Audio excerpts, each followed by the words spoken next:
Writing tip 94. It's John again. Hi! Age doesn't seem to matter as much to become a writer these days. That's true.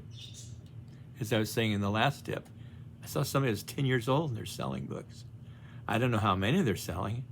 I don't know if they're millionaires from it. They might be. I don't know. And I really don't care.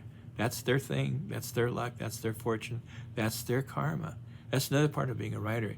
You can't compare yourself to other people. If you do that, you're going to suffer constantly because there's always going to be somebody better and there's always going to be somebody worse. That's just the way it is on this planet.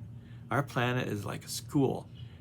You have this huge class of people, say in 7th grade.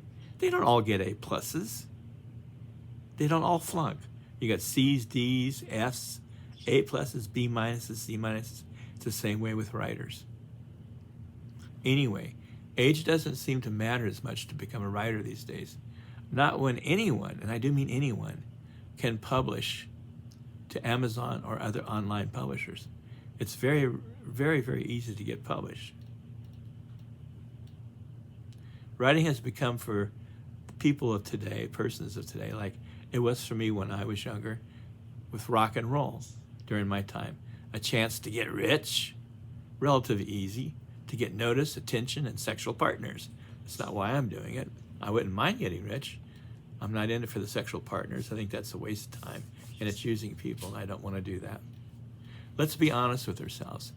How many of us are motivated to write to actually improve the world around us, like a Madame Curie, an Albert Einstein, a Shakespeare, and many other legacy writers who have stretched their scientific, political, or social intellects to include a universal point of view that benefits all mankind?